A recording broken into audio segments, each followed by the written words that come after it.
This is CGTN, China Global Television Network.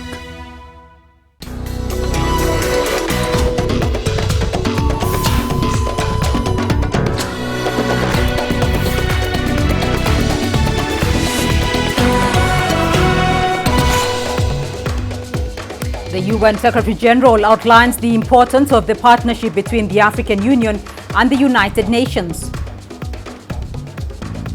South Africans counting down the hours to a critical general election.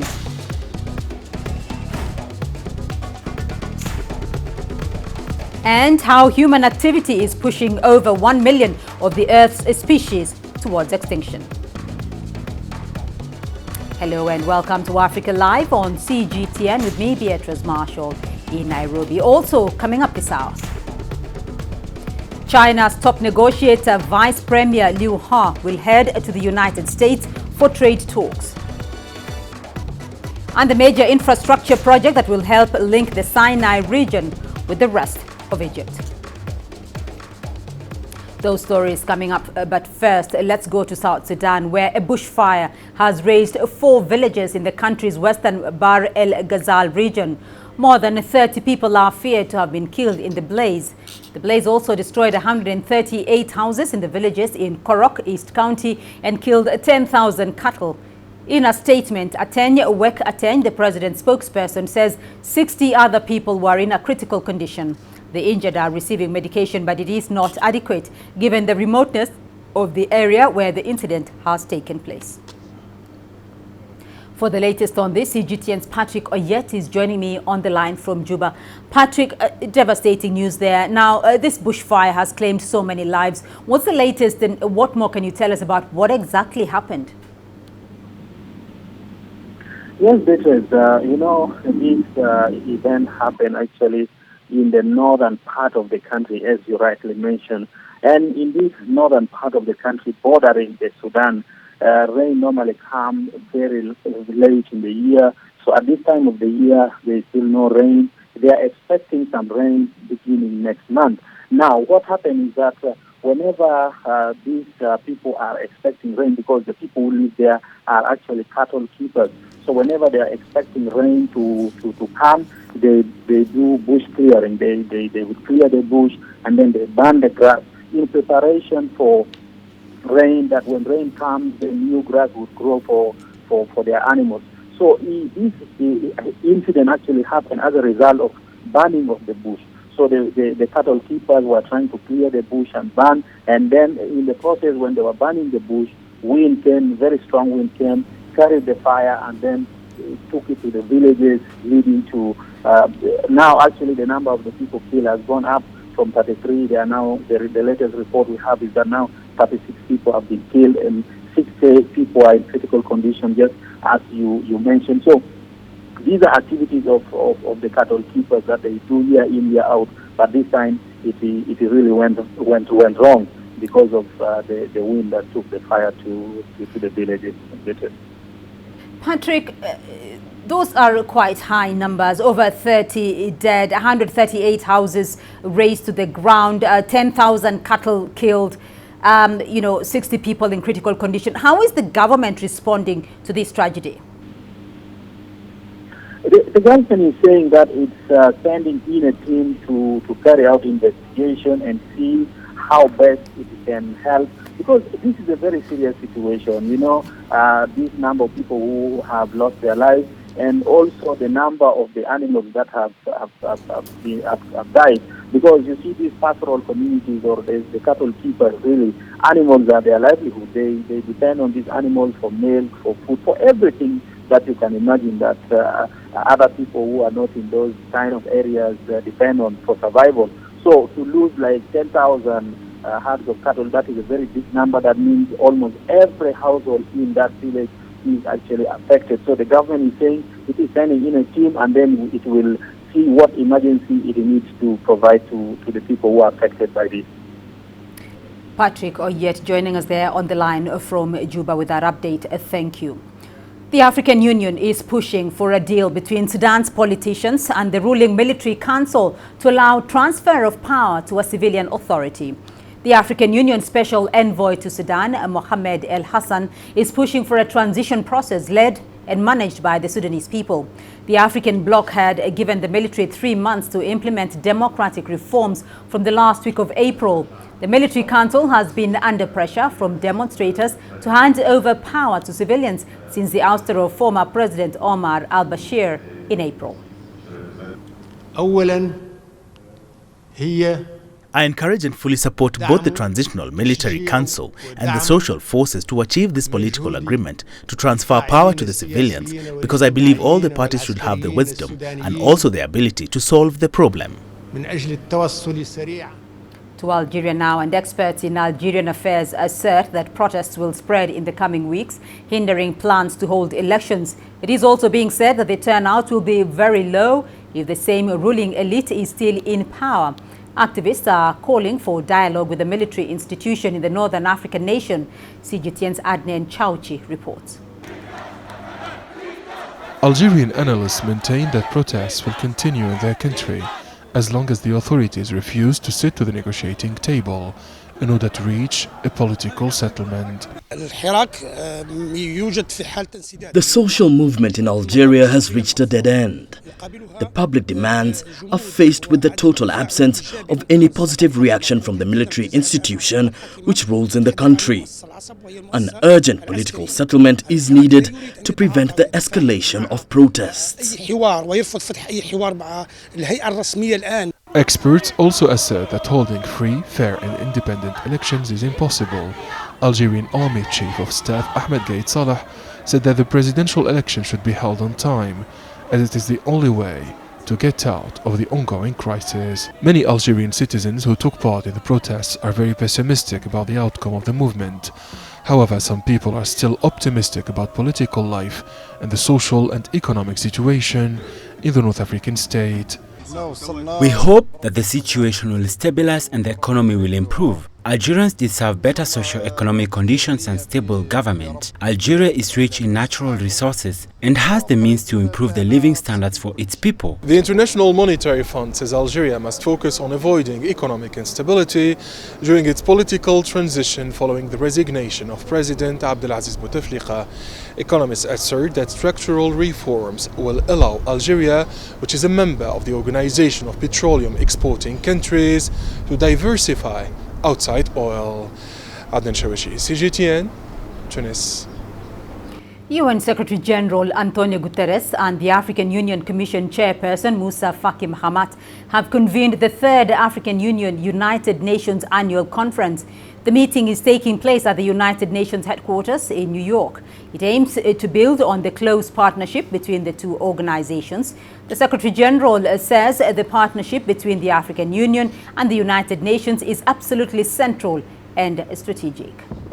The partnership between the African Union and the UN is an absolutely central strategic partnership for the United Nations.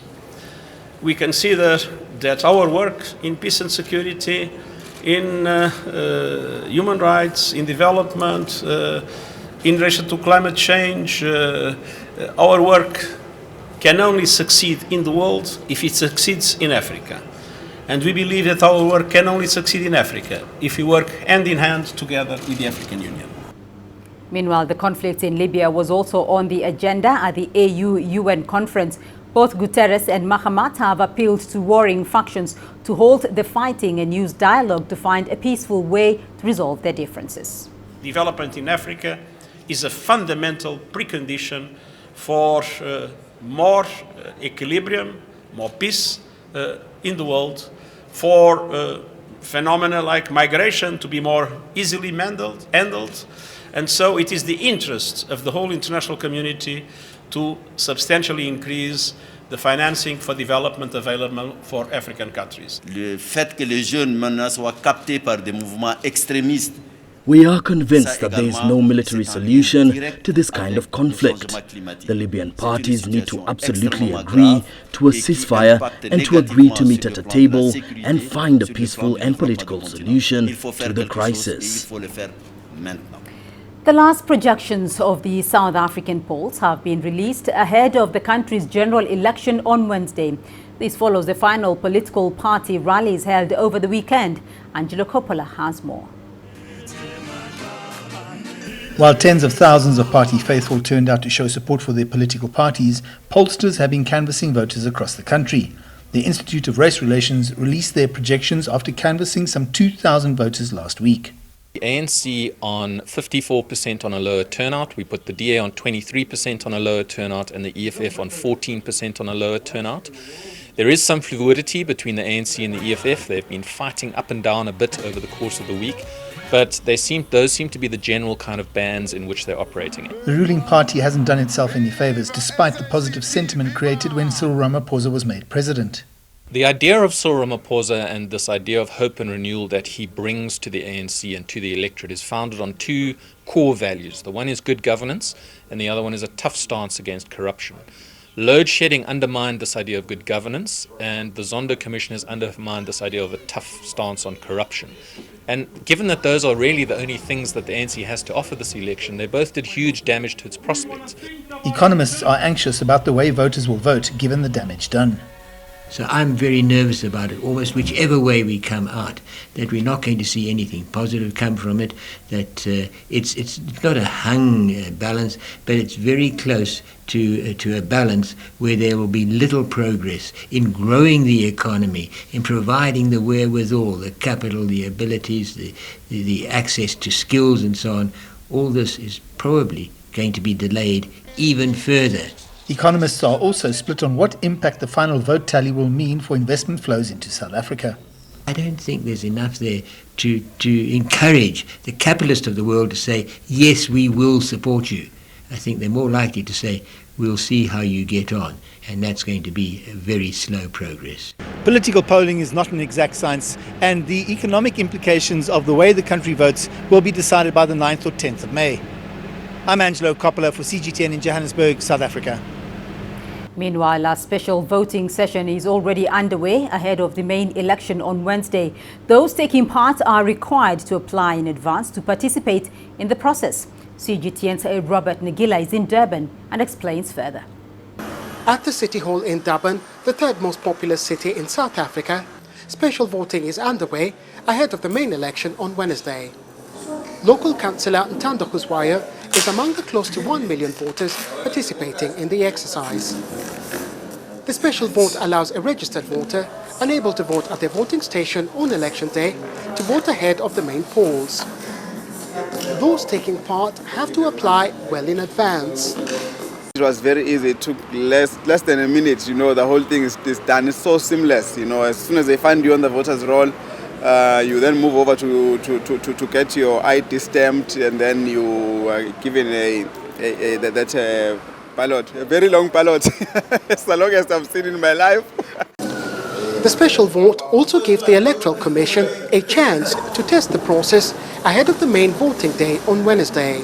First voter arrived at 9 and was able to vote up until now. We've voted about 12 people. We're expecting 43 people who are going to come and vote. The process will conclude on Tuesday evening. On Wednesday, close to 27 million registered voters are expected to vote in more than 22,000 polling stations across the country. The day has been declared a public holiday. A heightened security presence is already visible at all polling stations. The Electoral Commission says it expects about 770,000 special voters to cast their votes between Monday and Tuesday, and is urging political parties not to engage in any activities that may disrupt the process. Robert Nagila, CGTN, Durban, South Africa. Well, Robert Nagila is joining me now on the line from Durban. We can cross over to him. Robert, we do understand the special voting in South Africa is coming to an end. What do you know about this? What can you tell us? Well, Beatrice, that's absolutely correct. We expect that process to come to an end later this evening. Now, as I explained earlier, the process itself, the special voting, is an exercise for registered voters who are not able to cast their votes at their registered polling stations on election day. So they're given this particular 2 days to exercise their democratic rights by voting. Now, some of the people included within this particular category would be emergency service workers, members of the security forces, electoral commission officers, and so on and so forth. Now, the electoral commission had told us that they expect about 770,000 registered voters to take part in this exercise, and not just anyone can come up to a polling station and take part in that particular exercise. You have to have applied in advance to take part in this process, and if you did not, then you just have to wait until voting day. Beatrice? Robert, and regarding the actual polling day, what security arrangements have been put in place to ensure the process is incident-free? We do understand that this is going to be quite a tight election. Absolutely, Beatrice, you're absolutely correct. Now, in the run-up to this particular election, South Africa's police minister, various police chiefs, and various political leaders had met in Alexandria and to oversee the security operation, which is a massive security operation. Now, two particular provinces, that is KwaZulu-Natal, where I am at this particular moment, and Northwest Province, have been earmarked as trouble spots. KwaZulu-Natal, for the simple reason, at this particular moment, you've got some disgruntled local authority workers who have been on strike for quite some time about their welfare, and they have threatened to disrupt the electoral process on election day. Now, the Electoral Commission has warned them to keep off the polling stations and let everybody exercise their democratic rights.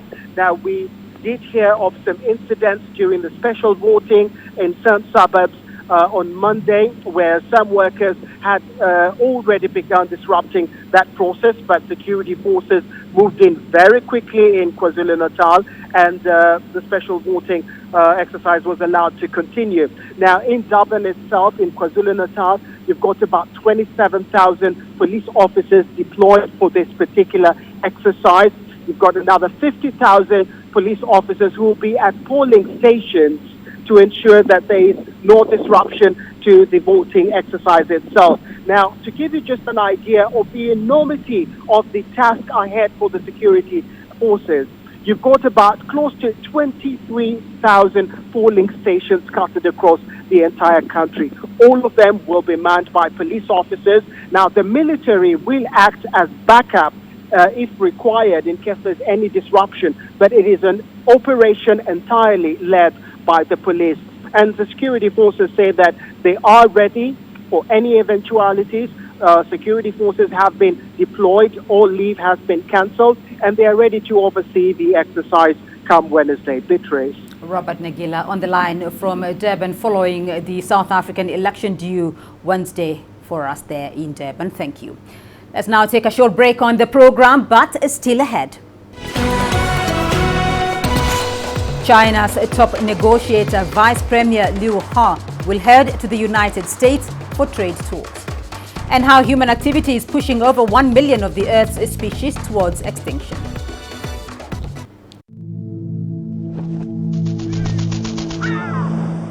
How will your world change today? What happens here? What happens there? Or what you make happen for yourself? If it matters to you, it matters to us too. Your stories are the stories that need to be told.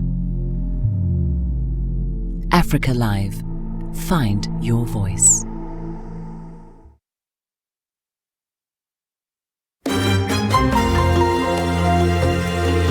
Africa Live. Find your voice.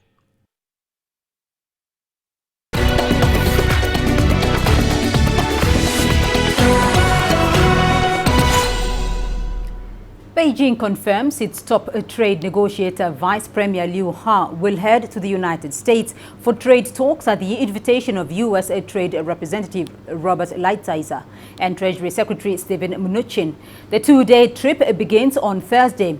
China again emphasized its stance on the negotiations during a daily press briefing.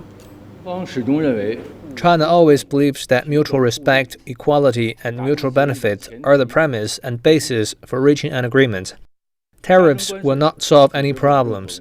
What I need to clarify here is that the negotiation itself is a process of discussion, and it is normal for the two sides to have differences. China is sincere in continuing consultations. Just last week, the U.S. president indicated China and the United States were close to a historic deal, but he soon changed his stance. China says its attitude remains unchanged. It does not want a trade war, but is prepared. Here's more on Beijing's position.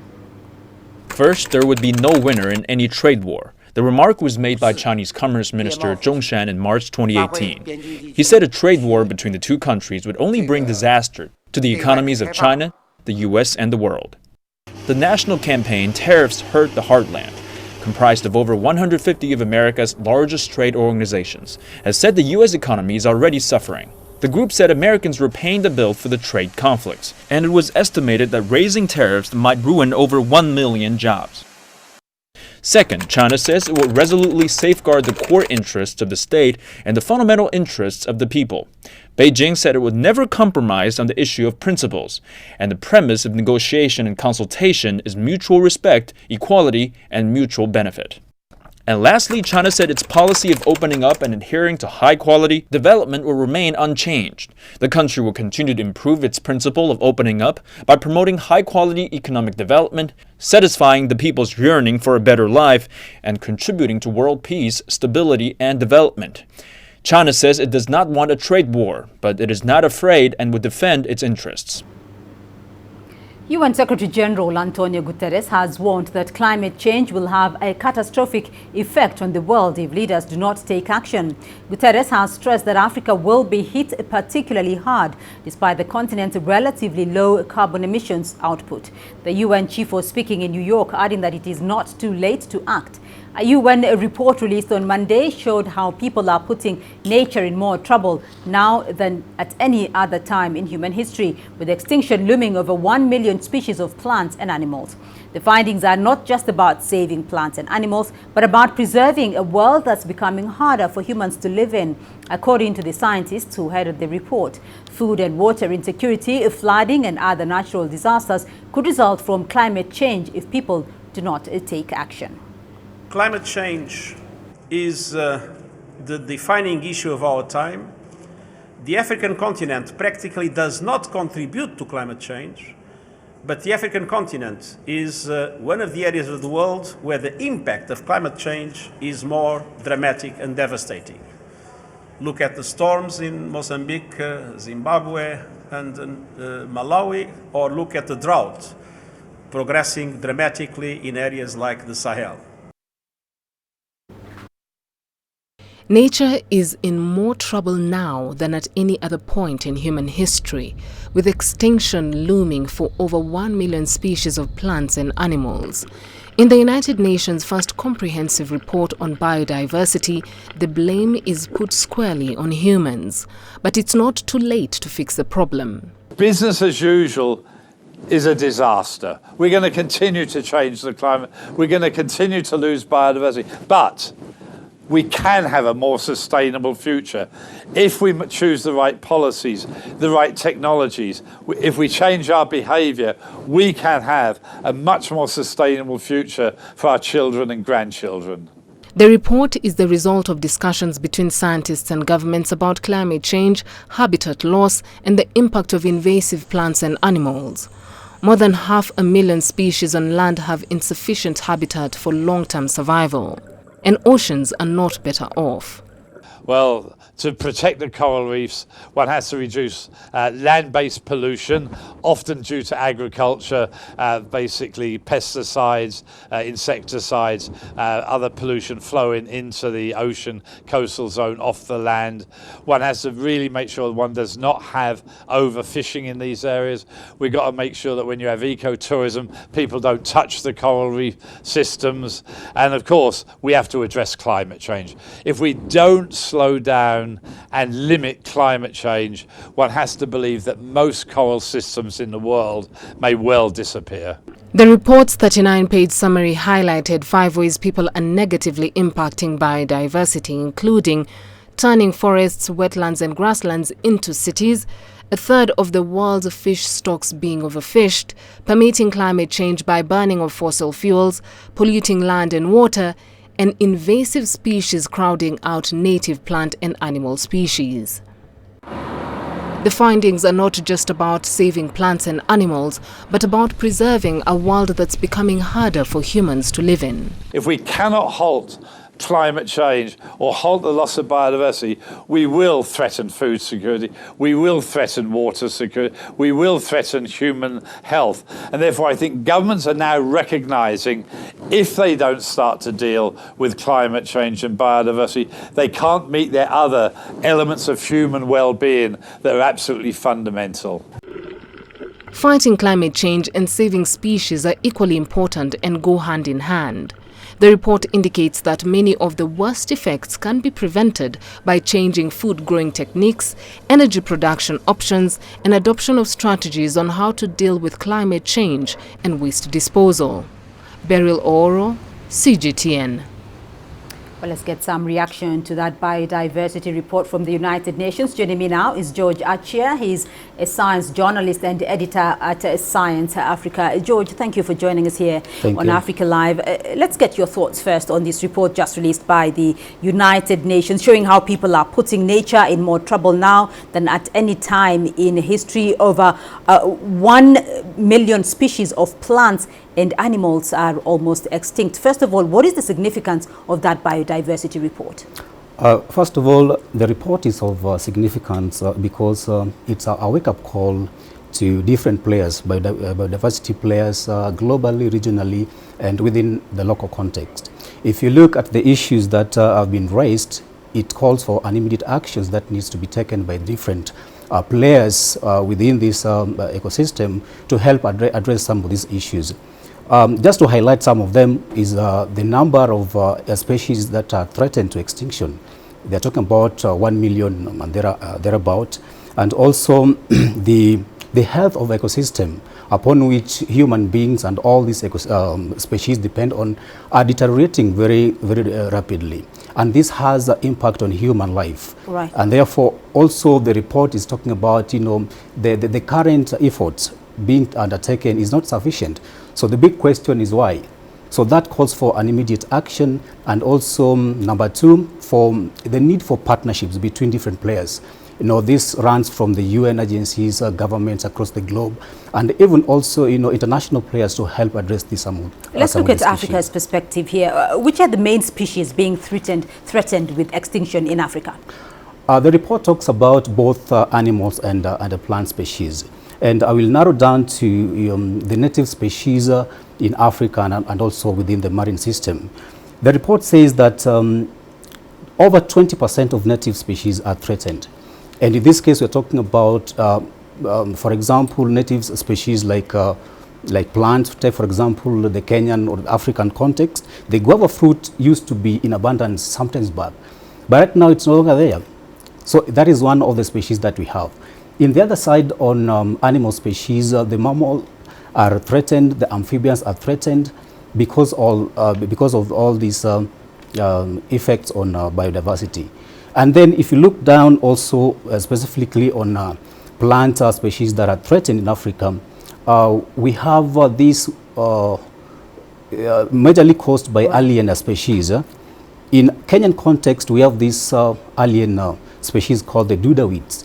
It's common in most western part of Kenya, where it attaches itself to the vegetation and then it kills the entire vegetation. These are some of the weeds that were never there before, But due to the current changes in climate change and all that, we are seeing this kind of alien species that is affecting the current biosystem in Kenya. Talking about what is affecting the extinction of the ecosystem, let's look at human activity, though. How exactly is human activity affecting the situation? Absolutely. The reports further indicates that 3/4 of the land-based environment and the marine environment, most of these are caused by human activities or actions. And I'll just point some of these human activities that have contributed to this sort of state of the biodiversity. First of all, the raw timber harvest has increased by 45% according to the report. And this calls for some policy actions from African governments to address deforestation due to harvesting of timber. Right. Another case, we have overfishing. Around the East African region, we've seen an increased overfishing within, especially Lake Victoria. That has led to depleting, the marine fish stock around the region. And also we have increased urbanization within the region and also within the African context. And lastly, we are talking about agricultural activities. Man has, gone ahead to use some of chemicals like fertilizers that finds themselves, their ways into water system, and this has effect on marine life ecosystem. So those are some of the issues around human activities that have contributed to this effect. So in terms of looking for solutions and how to stop or deter the threat, so to speak, what can be done to preserve the environment and the biodiversity? Some of the actions to address these effects, I would look at it from sectoral approach, multi-sectoral approach, because different sectors are affected, from agriculture to forestry to energy and all that. So it will need more of multi-sectoral approach. If you're looking for agriculture, for example, there has been talk about sustainable agriculture, meaning that you need to farm in a manner that you don't interfere with the environment. Right. So that is one way in which you can look at it. And also in terms of forestry, due to deforestation, harvesting of timber and all that, we need policies around that to help, curb deforestation. And in Kenya, we have a good example when the government, had a policies to ban on the use of charcoal for fuel. And also moving forward, there's need for partnerships, just like I said, from different players within this spectrum, from UN agencies, governments, to help address some of these challenges. George Achia, very insightful information there indeed. Thank you very much for joining us here on Africa Live. Well, let's now turn our attention to our continued coverage of the Cyclone Kenneth in Mozambique and the severe floods and devastating impact of Cyclone Kenneth that have resulted in substantial loss of life and livelihoods in Mozambique. Global disaster medical teams are working around the clock to provide the much-needed medical supplies to prevent outbreaks of waterborne diseases. Our reporter Daniel Arap Moy has been speaking to the team and now reports. Team Rubicon, a veteran-led global disaster response organization, has launched a mobile medical aid operation in Pemba, Mozambique, to provide support to hundreds of residents impacted by Cyclone Kenneth. The volunteers are providing mobile medical services to affected communities. Many of those in need of urgent medical assistance are women and children. The main issue is the waterborne diseases like cholera, then the insect-borne diseases like malaria.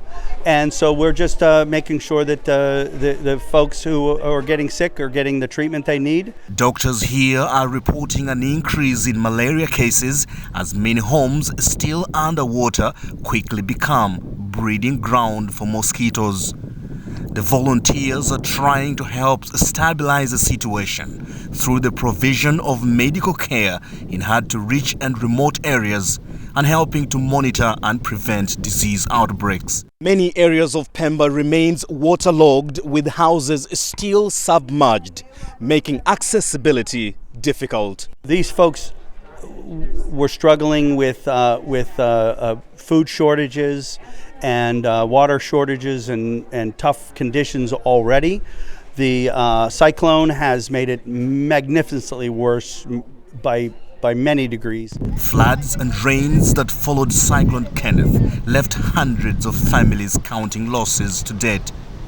The government of Mozambique continues to appeal for urgent humanitarian assistance, urging both bilateral and multilateral partners for assistance in rescue and relief efforts and emergency financial assistance. Daniel Arap Moy, CGTN, Pemba, Mozambique. You're watching Africa Live, still ahead on the program. The major infrastructure project that will help link the Sinai region to the rest of Egypt. Africa is the nexus of enterprise, and global business will tell you why it matters. From the mega investment projects to multi-billion-dollar mergers and acquisitions. Africa today collects, just in terms of revenues from taxes alone, $545 billion a year. If you take 10% of that and you devote it to the energy sector, problem solved. All this on Global Business, weekdays at this time on CGTN.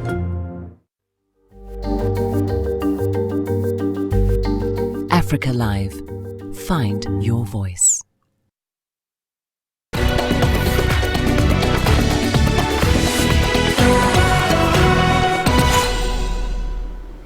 Egypt has inaugurated a major infrastructure project to connect the Sinai region. The project is expected to speed up the development vision for the Sinai. It is a step the country believes would help stop militant recruitment through creating more jobs and economic opportunities for the youth. Here's Adel Mahroui with more.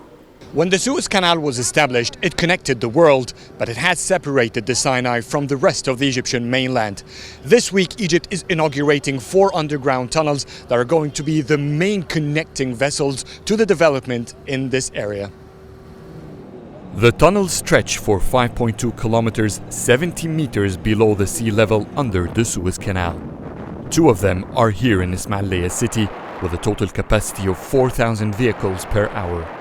With this massive, unprecedented connectivity to the Sinai, Egypt expects to speed up the development in the region, which has for years suffered from militant insurgency.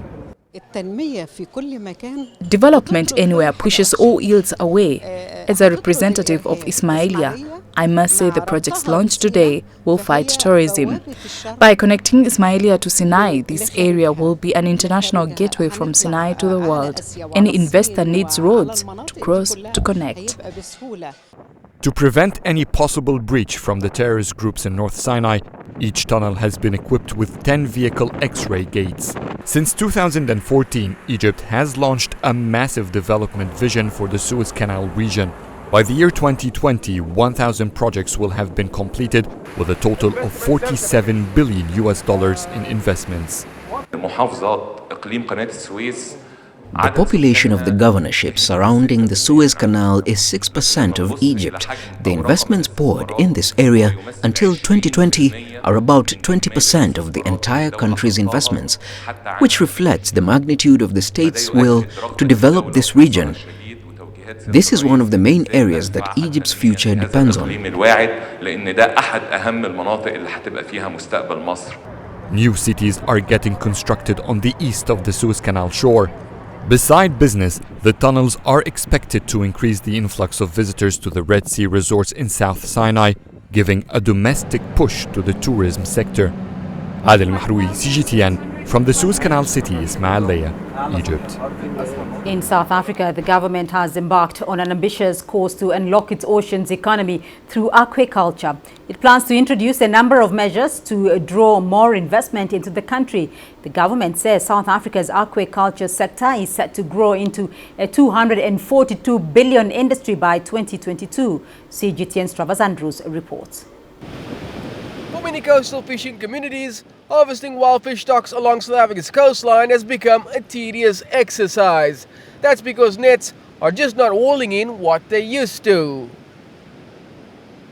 South Africa's Fisheries Department believes it has a solution through Operation Pakisa. There are several support programs that we are putting in place to encourage investors to join our sector. Those programs include revising the legislation to make sure that when an investor comes into a sector, the legislation is enabling for the investor. Saldanha Bay in the Western Cape has already shown a sustainable model in shellfish aquaculture for the oyster and mussel fisheries. The government will further boost this sector with its own Saldanha Bay Aquaculture Development Zone. Those zones makes it easier for investors to come in the sector in the sense that we have dealt with authorizations, we have ensured access to relevant resources such as seawater. When it's sea-based, access to land has been dealt with. The zone could create more than 2,500 jobs, with an initial turnover of more than $60 million a year. While it may seem encouraging, especially for the surrounding coastal fishing communities, some concerns do exist. There is broad consensus amongst experts that it is unsustainable to continue targeting wild stocks along the coastline, but creating aquaculture infrastructure along the coastline can also be prohibitively expensive. The problem with the aquaculture or mariculture as it is called here in South Africa is that it's capital intensive and most small communities cannot really afford to go into that. That's why there's insistence that the way to go is to leave some of the capture fish resources for their use rather than looking at options such as aquaculture. Of course, where possible, that is an option in terms of depleting or resources that are being depleted. But the groundwork for a sustainable aquaculture sector capable of tapping into the global $242 billion industry has already kicked off. South Africa hopes to become Africa's leading aquaculture destination for the many years to come. Travis Andrews, CGTN, Cape Town.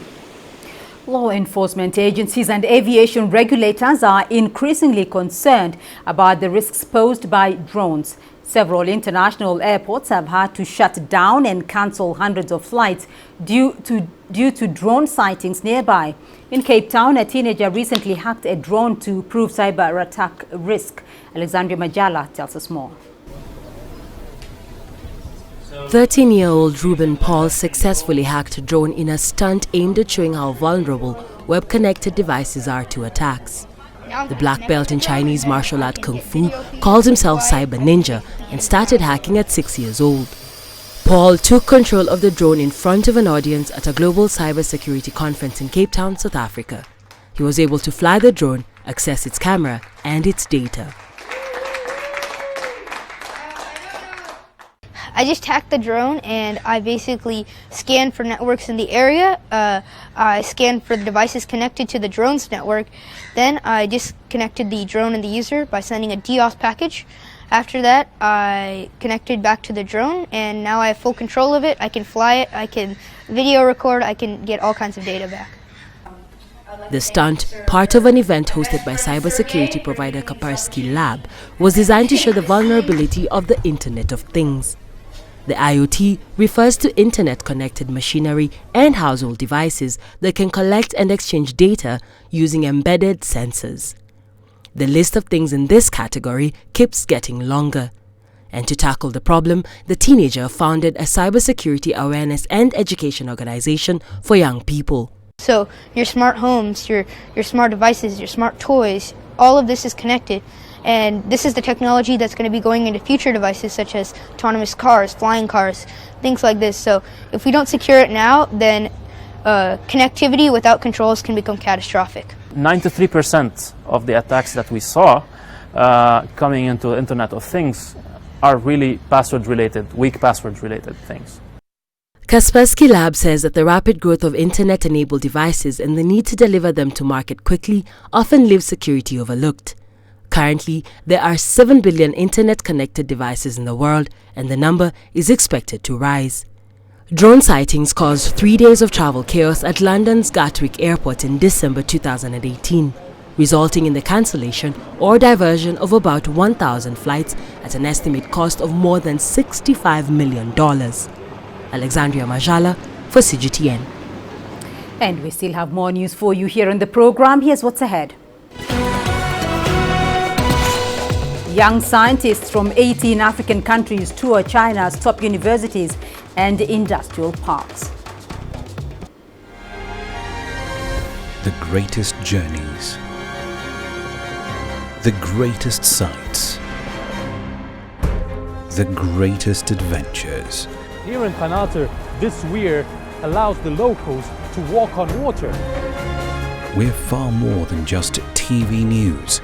We're your passport to the wonders of Africa. To bring you stories of struggle, survival and hope.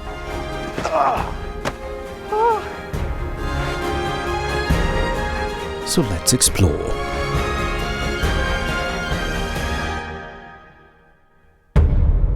CGTN. See the difference.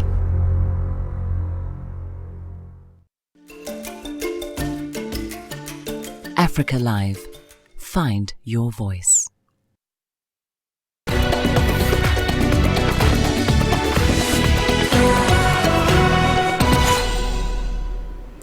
From new age farming to robotic science, that's what young science workers from 18 African countries are interacting with as they tour China's top universities and industrial parks this week. They are sampling China's fast advances in tech, and the participating scientists say there is one thing any country looking to develop must work upon. CGTN's Tsunye has more.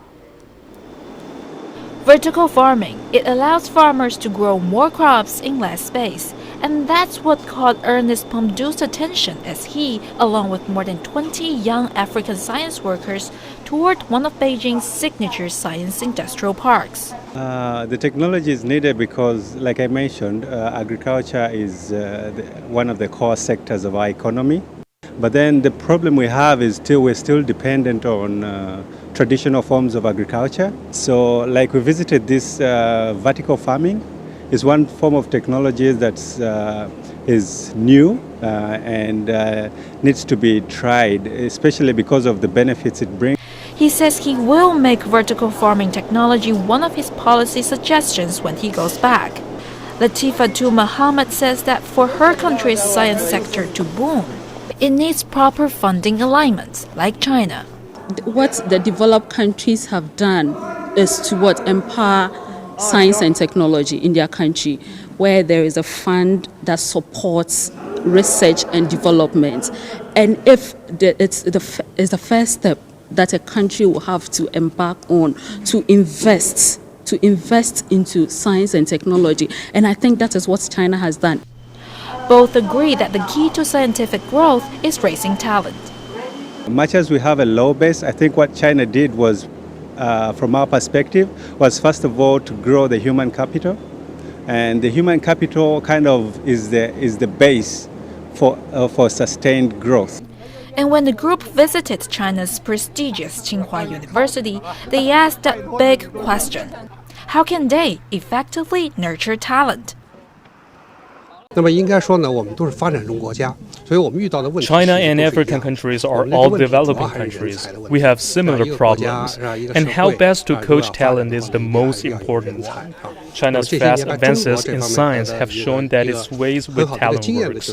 For one, we heavily invest in not only high-level education, but also education at all levels. And we are happy to share some of our experience with them.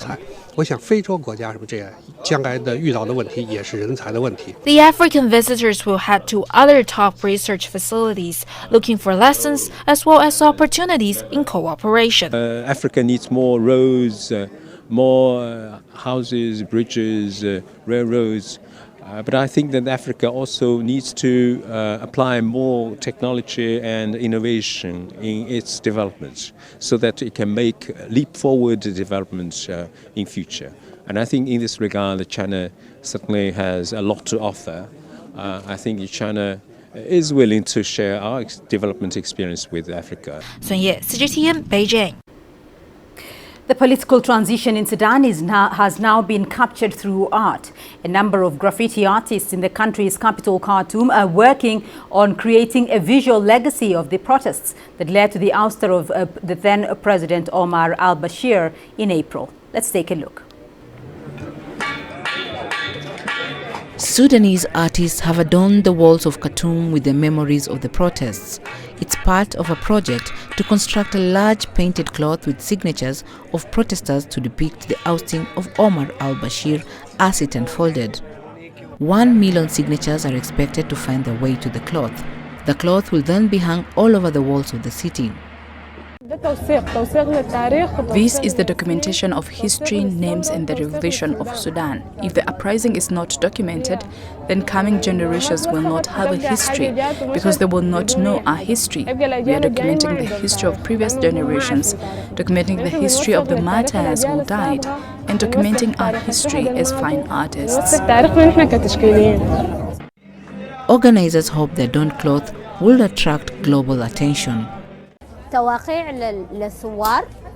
Finally, we can say that justice has been done for our revolution. Among our very good work is our mural, which will hopefully enter the Guinness World Records, along with the amount of paintings done by the artists, which is very beautiful work.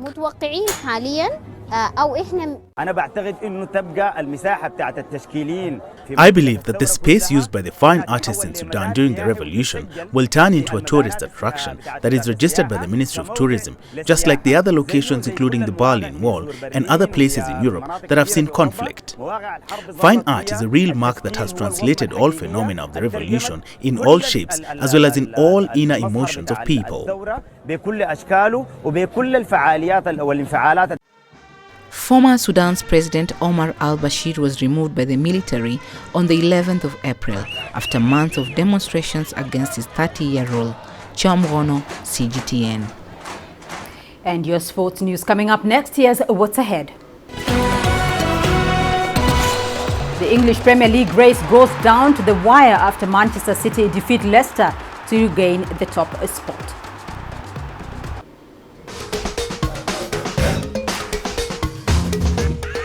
Africa Live. Find your voice.